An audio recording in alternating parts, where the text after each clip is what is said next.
চোপড়ার নারায়ণপুরের একটি বাড়ির ছাদ ঢালাইয়ের কাজ নিয়ে সিমেন্টের মান নিয়ে প্রশ্ন উঠেছে। গত বৃহস্পতিবার ফয়জুল হক নামে এক ব্যক্তির প্রায় 1500 বর্গফুট ছাদ ঢালাই করা হয়, কিন্তু আশ্চর্যের বিষয় ঢালাইয়ের 6 দিন পরেও ছাদের প্রায় অর্ধেক অংশ, বিশেষ করে ধারের দিকগুলি শক্ত হয়নি। এই ঘটনা ঘিরে এলাকায় ব্যাপক চাঞ্চল্য ছড়িয়ে পড়ে। এমন পরিস্থিতিতে ফয়জুল হক প্রথমে সিমেন্ট কোম্পানির সঙ্গে যোগাযোগ করেন। মঙ্গলবার কোম্পানির একজন ইঞ্জিনিয়ার ঘটনাস্থলে আসেন, কিন্তু তিনি কোনো নির্দিষ্ট সমাধান দেননি। এরপর ফয়জুল হক যখন ডিলারের কাছে লিখিত সমাধানের প্রতিশ্রুতি চান, তখন তারা তা দিতে অস্বীকার করে। খবর পেয়ে চোপড়া থানার পুলিশ ঘটনাস্থলে এলেও সমস্যার কোনো সমাধান হয়নি। এদিকে সিমেন্ট কোম্পানির ইঞ্জিনিয়ারদের মতে ছাদ ঢালাইয়ের কিউরিং সঠিকভাবে না হওয়ায় এবং বালি উপরে উঠে আসায় এই সমস্যা হয়েছে। বর্তমানে সিমেন্টের মান পরীক্ষার জন্য নমুনা পাঠানো হয়েছে। এই পরীক্ষার ফলাফলের ওপরই পুরো বিষয়টি নির্ভর করছে। এটা যে আমি যে একটা ছট ঢালাই করছি আমি বৃহস্পতিবার, আজ থেকে 6 দিন হয়ে গেল। সিমেন্ট আমি অল্ট্রাটেক প্রিমিয়ামে ডালছি, কিন্তু ও ডিলার সৈবকে বলছি আমাকে অল্ট্রাটেক প্রিমিয়ামে লাগবে, যেন অরিজিনাল সিমেন্ট লাগবে, ডুপ্লিকেট সিমেন্ট দিবা না। হ্যাঁ, ডুপ্লিকেট সিমেন্ট দিবা না। তারপরে বৃহস্পতিবার আমি ঢালাই করবার সাথে তখন ঠিকই ছিল, ঢালাইটা ঠিকই ছিল। শুক্রবার আমি সকালে ছাদের উপরে চড়ি, তো পাউটা ঢুকে যাই। তারপরে আমি ডিলার সাহেবকে ফোন করবার সাথে সাথে ওরা কি বললো, উপরে যাবি না, একদিন সেট হোক, রাত্রে জল আছে মনে হয়, তারা সেট হোক একটু, ঠিক আছে। তারপরে দিন ভরে আমি চড়ি নাই, তারপরের দিনে চড়ি, তাও মগর পাউটা ঢুকে যাই। তারপর আমি ডিলার সাহেবকে ফোন করলাম, ওকে বলছে বলে উপরে যাবা না, জল দিবা না, ঠিক আছে। কবে থেকে? কাল থেকে উপরে যাবা, ঠিক আছে। 3 দিন পরে আমি উপরে চড়ছি, উপরে চড়বার পরে দেখি তো জাম হয়নি, মালটা পেক করে। তারপরে আমি ডিলারশিপে ফোন করলো, ওরা আসে বলছে কি না সেট হয়ে যাবে আর একদিন পানি দিবা না, ঠিক আছে। আমি পানি দিইনি। তারপরে ওরা কী করলো, তো ইঞ্জিনিয়ার সাহেবকে আমি নিয়ে আসবো, একটু মশলা নিয়ে গেলো। ইঞ্জিনিয়ার সাহেব কবে আসবে? বলে শনিবার আসলো না, দেওবারে আসলো না, সোমবারে ইঞ্জিনিয়ার সাহেব আমাকে ফোন করে কি বলছে, দাদা আমি তো যেতে পারবো না, আমার ঘরে প্রবলেম আছে, আমি না হলে মঙ্গলবার দিকে যাব। ঠিক আছে, মঙ্গলবারে আসেন, কয়টার সময় আসবেন? বলে আমি আসবো 10টার দিকে। তো ঠিক আছে দাদা, আপনি 10টার দিকে আসেন, আমি যাব দার্জিলিং, আমারও কাজ আছে, কাজ না করলে হবে না, আমার আর মাহাজন করে আমি এটা ছাড়টা করছি, ওদেরকে দিতে লাগবে। তারপরে কি 10টার সময় ফোন করলাম, একবার ফোনটা তুললো না, দুটোবার ফোন করলাম, বলছে হ্যাঁ আসতেছি। আস্তে আসলো ওটা করে 2টার সময় আসে, ছাড়টা দেখলো, দেখে কিছু তো একটা ডিসিশন দিবে, তো ওরা দিবে কি এটা নিবে না, সেট নিবে নাকি কি, ওরা দেখে কি বলে আমি আজকে যাচ্ছি আর 3 দিন 4 দিন পরে ফের আবার আসবো, এইটাই বলছে ওরা। আপনাদের অভিযোগটা কি? আমার অভিযোগ এইটাই যে ছাদটা আমি করছি, ছাদটা কিন্তু সেট লেনি, এতগুলো টাকা দিয়ে আমি খরচা করে করছি, ধার মাজন করে জমি বেচে কি করে আমি করছি। এটা কোন সিমেন্ট দিয়ে করেছেন কাজ? অল্ট্রাটেক প্রিমিয়াম দিয়ে। আচ্ছা, এই যে আল্ট্রাটেক প্রিমিয়াম দিয়ে আপনি ছাদটা ঢালাই করেছেন, তো এদের তো একটা কাস্টমার কেয়ার নাম্বার রয়েছে, সেখানে কি আপনারা যোগাযোগ করেছেন? যোগাযোগ করছি। কি বলেছে তারা? ওটা বলছে কি আপনি যেখান থেকে মাল নিয়েছেন ওখানে যাই আপনি অভিযোগ করেন, স্থানীয় ডিলারের সাথে যোগাযোগ করতে। হ্যাঁ, ডিলার বর্তমানে আপনাদের বাড়িতে ডিলার এসছে, তো উনি কি আশ্বাস দিলেন? ওরা কিছু বলছে না, ওরা খালি এটাই বলছে তো কোম্পানির লোক আছে, কোম্পানির লোক নিয়ে আসছি, যা হবে কোম্পানির লোক করবে।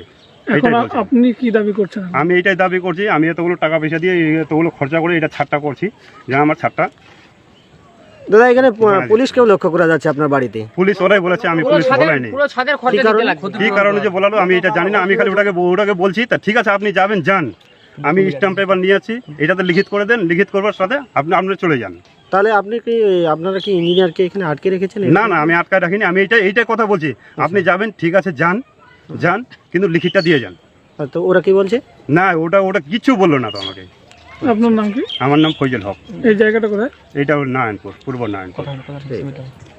আপনি কিউরিং করবেন এবং আমরা আসবো, ঠিক আছে। তো আমাদের আসার কথা ছিল সোমবার, তো সেই জায়গায় আমরা ওনাকে আবার রিপিট কল করেছিলাম যে দাদা আমাদের সোমবার একটু প্রবলেম আছে, মঙ্গলবার আসবো।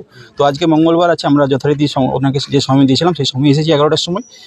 এবার আসার পর উনি দেখছেন যে উনি অ্যাকচুয়ালি কাজ করেছেন এখানে আল্ট্রাটেক প্রিমিয়াম দিয়ে, এবার সিমেন্টটা এসেছে আমাদের গোডাউন থেকে, ঠিক আছে। আমাদের ডিলার আছেন আজকার এজে হার্ডওয়্যার, তো উনি যে সিমেন্টটা দিয়ে কাজ করেছেন সেখানে উনি দেখাচ্ছেন যে আমার হাফ পোর্শন জমে গেছে। এখানে মোটামুটি আপনার 1500 স্কোয়ার ফুট স্ল্যাব আছে, তো 1500 স্কোয়ার ফুটের মধ্যে 700-800 স্কোয়ার ফুট ছাদ অলরেডি সেট হয়ে গেছে, বাকি পোর্শন সেট হচ্ছে না এবং সেটা ধারের পোর্শনগুলো। তো ওনাকে আমি বললাম যে দাদা এখানে তো আপনাকে কিউরিং করতে বলা হয়েছিল, ওনারা পাইপ দিয়ে কিউরিং করেছেন, জল দিয়েছেন পাইপ দিয়ে। তো ওনাকে আমি বললাম যে দাদা আমরা কিছুটা মশলা নিয়ে যাচ্ছি, আমরা তো এখানে দেখে টেস্টিং করতে পারবো না, তো আমাদেরকে 3-4 দিন আপনি সময় দেন, সেটা আমরা আপনাকে আবার আসবো সাইডে শুক্রবার দিন সাইডে এসে আবার ফয়সালা করে দেবো। তো তার মধ্যে আপনারা যেটা করবেন সেখানে হচ্ছে চারিদিক বেঁধে আপনারা জলটা রাখুন, কারণ এখানে কিউরিংটা হয়নি, যেটা আমরা এসে প্রথম লক্ষ্য করলাম। এবং উপরে যেটা বালির আপনার মশলা দেখতে পাচ্ছেন যে এখানে বালি বালি উঠে আছে, এই পোর্শনটা ওনাকে আমি জিজ্ঞাসা করতে ওনারা বললেন যে না ভাগ ঠিক আছে, যেহেতু ওনারা এতদিন থেকে কাজ করছেন, ওনারা 2-3টার ভাগেই কাজ করেছেন। তো যেহেতু এতদিন থেকে কাজ করছেন, এখানে যেহেতু বৃষ্টি হয়েছিল সেই জন্য বালিটা উঠে এসেছে, এটা ওনাদের কথা, ঠিক আছে। তো আমি বললাম যে যেহেতু আমার মশলাটা টোটাল সেট হয়নি, তো আমাকে কিছুটা মশলা নিতে হবে, এবং যে বস্তাতে ওনারা ঢালাই করেছেন তার ব্যাচ নম্বর আমি দেখলাম, তার টেস্ট রিপোর্ট আনালাম, ঠিক আছে। তো ওনাকে বললাম যে দেখুন দাদা এটা তো আর চোখে দেখে বোঝা সম্ভব না যে কী মশলাতে কীভাবে রেশিওতে মেনটেন করা হয়েছে বা কী কোয়ালিটির খারাপ আছে, তো আপনি এখানে সময় দেন আমাদেরকে 2-3 দিন। কিন্তু ওনারা বলছেন যে আপনারা তাহলে একটা লিখিত দিয়ে যান যে আপনাদের টেস্টিং গাড়ি আপনারা রেখে যাবেন এবং আপনারা এসে ঢালাইয়ের বাবদ টেস্টিং গাড়ি রেখে যাবেন। দাদা এরকম- আপনাদেরকে তো সময় দেওয়া হয়েছে, পরিবারের লোকজন অভিযোগ করছে। না, আজ আমাদেরকে ফোন করেছেন উনি শনিবার, আমাদের ডিলারকে ফোন করেছেন, যেহেতু মান্থ এন্ড ছিল। কয়টার দিকে আটকে রাখছে? আমরা 11টায় এসেছি, 11টায় আসার পর এখন পর্যন্ত আছি। মারধর করেছে? না না, কোনো মারধর হয়নি, কোনো উচ্চবাচ্য কথাও হয়নি, জাস্ট একটা কনক্লুশন এটাই যে ওনারা বলছেন যে আজকেই ফয়সালা করে যেতে হবে, কিন্তু আমরা বলছি যে দেখুন এটাকে টেস্টিং একটা সময় লাগবে, কারণ আমরা ইনিশিয়ালি তো এখানে চোখে দেখে টেস্টিং করতে পারি না, এটাই কথা হয়েছে। আপনার নাম? আমার নাম সুভাষ, ভাই বাড়ি আমার মেদিনীপুর। কোন দায়িত্বে আছেন? কি সিদ্ধান্ত নিচ্ছেন আপনারা যদি এই ছাদ আমি এনাদেরকে বললাম যে আপনারা কিউরিং করে রাখুন, আপনারা এখানে জলটাকে বেঁধে রাখুন, যে চারিদিক বেঁধে জলটা দিয়ে রাখুন 3 থেকে 4 দিন অ্যাটলিস্ট, কারণ ছাদটা প্রপারলি কিউরিংই হয়নি। তো যে উপরে জল সিমেন্টের রেশিওটা ওয়াটার সিমেন্ট রেশিও হাই ছিল, সেই জন্য আমরা বলেছিলাম যে 2 দিন পর কিউরিং স্টার্ট করতে। তো আজকে আমরা বলছি যে দেখুন দাদা ছাদে তো কিউরিং হয়নি, ওনাকে কালকেও বলা হয়েছিল, উনি কালকে পাইপ দিয়ে জল দিয়েছিলেন। এখন কি সিদ্ধান্ত নিলেন? আমরা মেটেরিয়ালস নিয়ে যাব কিছুটা এখান থেকে স্যাম্পেল, আমরা টেস্টিং করে তারপর রিপোর্ট বলতে পারবো যে প্রবলেম কী আছে।